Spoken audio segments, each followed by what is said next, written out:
చంద్రబాబు నాయుడు గారు మీకు దండం పెడుతున్నాం. చాలా పెద్దవారు మీరు.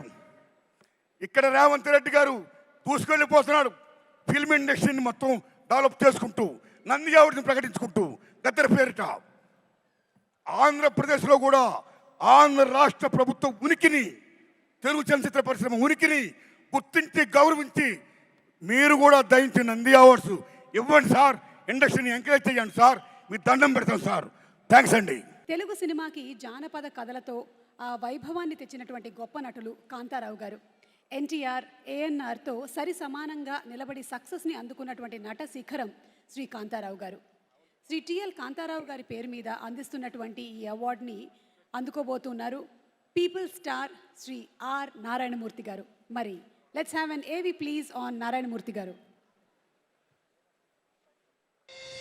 తెలుగు సినిమా జానపద లోకాన్ని ఎన్నో దశాబ్దాల పాటు ఏలినవారు మన కత్తుల కాంతారావు.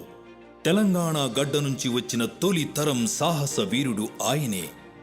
ఆనాడు కాంతారావు గారు తెరపై కత్తి పట్టి ధర్మానికి తోడుగా నిలిస్తే అదే ధర్మాన్ని, అదే పోరాట గుణాన్ని తన గుండెల్లో నింపుకున్న మరో యోధుడు మన నారాయణమూర్తి గారు. ఆయన నటించిన ప్రతి చిత్రం, దర్శకత్వం వహించిన ప్రతి సినిమా ఒక ప్రజా సందేశం, సామాజిక న్యాయం, ప్రజల హక్కులు, అసమానతలకు ప్రతిఘటన. ఇవే ఆయన కథల కేంద్రం కాబట్టి ఆయనకు పీపుల్స్ స్టార్ అనే బిరుదు ప్రజల నుంచి లభించింది.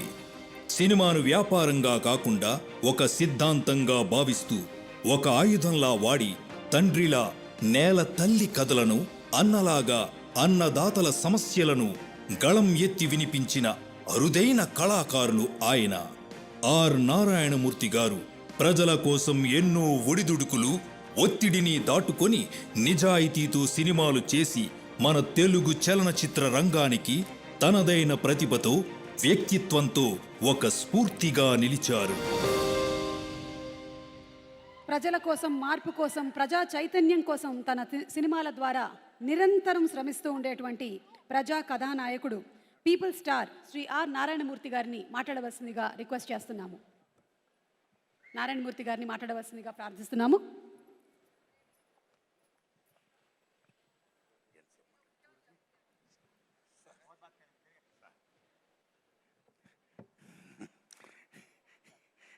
దిల్ రాజు గారు, నేను సీఎం గారిని రిక్వెస్ట్ చేశా, let me speak, please let me speak. మిత్రులారా,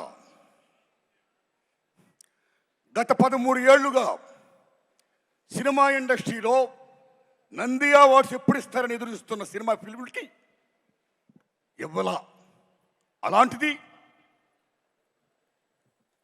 daring and dashing hero Krishna గారి అభిమాని మన daring and dashing CM Revanth Reddy గారు అవార్డ్స్ మేము ఇస్తున్నామని చెప్పి గత సంవత్సరం ప్రారంభించి అమోఘంగా జరిపించి మళ్ళా ఇప్పుడు అమోఘంగా జరిపిస్తూ తెలుగు సినిమా ఇండస్ట్రీ ఉనికిని గుర్తించి గౌరవించి ఇంతమంది కళాకారుల్ని సగౌరవంగా హానర్ చేస్తున్నందుకు సెల్యూట్ సార్.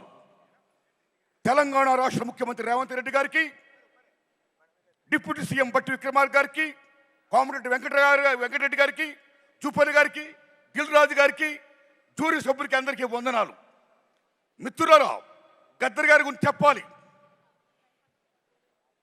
గద్దర్ గారు బ్రహ్మం ఒక్కటే, పరబ్రహ్మం ఒక్కటే అన్న అన్నమాచార్యులుగా ప్రజా వాగ్గేయకారుడు. ఎవడబ్బ సొమ్మను కులుకుతున్నావు రామా అని దేవుణ్ణే ప్రశ్నించిన భక్త రామదాసు లాంటి ప్రజా వాగ్గేయకారుడు గద్దర్. భారతదేశం భాగ్యసీమరా, సకల సంపదలకు కొదువలేదురా, అంగట్లో నా అన్నీ ఉన్నా, అల్లుడు నోట్లో శని ఉన్నట్లు, సకల సంపదల గల్ల దేశములో దరిద్రం ఎట్టుందో నాయనా, ఎట్టొచ్చిన దరిద్రం అని ప్రశ్నించిన ప్రజా వాగ్గేయకారుడు Gaddar. Is people's legend, is one of the best communicator in the world, like Paul Robeson. అలాంటి ప్రజా వాగ్గేయకారుడు పేరు మీద ఈ మహానుభావుడు అవార్డు ఇవ్వడం సెల్యూట్. సెల్యూట్. అస్సాంలో మీరు భూపేన్ హజారికా పేరు వినే ఉంటారు. గొప్ప సింగర్, గొప్ప మ్యూజిషియన్, పీపుల్స్ గేయకారుడైన. మీరు నమ్మండి మిత్రులలో, ఆయన అక్కడున్న రాష్ట్ర ప్రభుత్వం ఎంత గౌరవిస్తుందంటే మహాత్మా గాంధీ గారి ఫోటో, అంబేద్కర్ గారి ఫోటో, సీఎం గారి ఫోటోతో పాటు భూపేన్ హజారికా ఫోటో పెడతారు అక్కడ. అది అక్కడున్న ప్రభుత్వం ఆయనకి ఇచ్చే వాల్యూ, అది ప్రజలిచ్చిన వాల్యూ. అలా ఇక్కడ ఏ కాకతీయ అవార్డో, ఏ 1000 స్తంభాలు కూడా అవార్డో కాకుండా గద్దర్ పేరు మీద అవార్డు ప్రకటించినందుకు తెలంగాణ రాష్ట్ర ప్రభుత్వానికి నేను హృదయపూర్వకంగా ధన్యవాదాలు చెప్తున్నాను. Thanks a lot sir. My friends, ఇక నాకు కాంతారావు గారు అవార్డు ఇచ్చారు. ఉమ్మడి మద్రాసు రాష్ట్రంలో చెన్నై రాజధానిగా ఉన్నప్పుడు కోస్తాంధ్ర రాయలసీమ దగ్గర ఉండడం వల్ల చాలామంది అక్కడున్న కళాకారులు పాఠాపులకు వచ్చారు. తెలంగాణ దూరం ఉండడం వల్ల అంతగా రాలేదు. కానీ కొద్దిమంది వచ్చారు. అందులో నెంబర్ 1 కాంతారావు గారు, ఓ ప్రభాకర్ రెడ్డి గారు, ఓ త్యాగరాజు గారు. Like that. What is Kantharao గారు? ఎన్టీఆర్ ఏఎన్ఆర్ తర్వాత 3వ హీరో. ఎన్టీఆర్ ఏఎన్ఆర్తో డి అన్న మహానటుడు, తెలంగాణ గడ్డ బిడ్డ తాడేపల్లి లక్ష్మీ కాంతారావు. తెలంగాణ బిడ్డ ఆయన, అంత గొప్పవాడైనా. ఒక జానపద హీరో, ఒక ఎంజీఆర్, తెలుగు ఎంజీఆర్. 1-2 కత్తి కాంతారావు అంటే మామూలు విషయమా?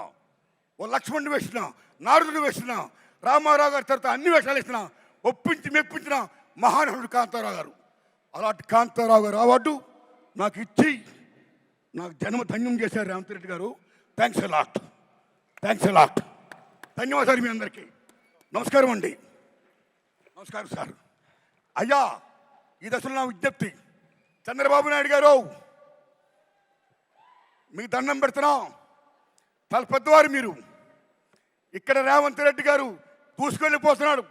ఫిల్మ్ ఇండస్ట్రీని మొత్తం డెవలప్ చేసుకుంటూ, నంది అవార్డుని ప్రకటించుకుంటూ, గద్దర్ పేరిట ఆంధ్రప్రదేశ్లో కూడా ఆంధ్ర రాష్ట్ర ప్రభుత్వ ఉనికిని, తెలుగు చలనచిత్ర పరిశ్రమ ఉనికిని గుర్తించి గౌరవించి మీరు కూడా దయించి నంది అవార్డ్స్ ఇవ్వండి సార్. ఇండస్ట్రీని ఎంకరేజ్ చేయండి సార్. మీ దండం పెడతాం సార్. థ్యాంక్స్ అండి. Thank you sir. Thank you so much Narayana Murthy గారు. Next special award Raghupathi Venkaiah award.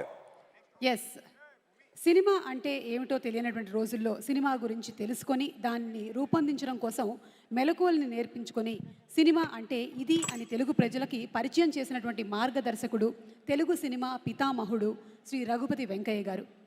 ఆయన లేనిదే తెలుగు సినిమా లేదు. అటువంటి మహానుభావుడిని గుర్తు చేసుకుంటూ ఈ అవార్డు ఇవ్వడం జరుగుతోంది.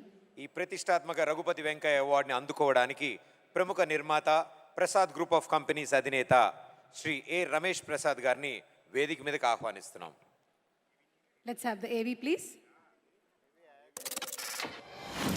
తెలుగు సినిమా అనే మహావృక్షానికి నాంది పలికి మన వెండి తెర చరిత్రలకు ఓంకారం చుట్టిన మూల పురుషుడు రఘుపతి వెంకయ్య నాయుడు గారు.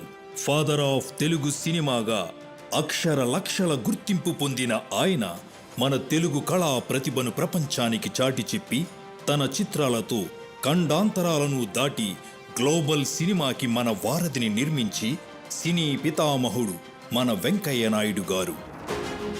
హాలీవుడ్ స్థాయి నిర్మాణ విలువలు మన దగ్గర కూడా ఉండాలని ప్రసాద్ ఐమాక్స్ వంటి ల్యాండ్ మార్క్లను మన తెలంగాణ గడ్డపై నిర్మించి వాటిని నవీకరణ చేస్తూ సినిమా చూసే అనుభవాన్ని, అనుభూతిని మార్చిన దార్శనికుడు రమేష్ ప్రసాద్ గారు. రీల్స్ నుంచి ఆధునిక డిజిటల్ వరకు, హై డెఫినేషన్ నుంచి డిజిటల్ ఇంటర్మీడియట్ వరకు భారతీయ సినిమా ఏ కొత్త సాంకేతికతను అంగీకరించిందో దాని వెనుక రమేష్ ప్రసాద్ గారి కృషి ఖచ్చితంగా ఉంది.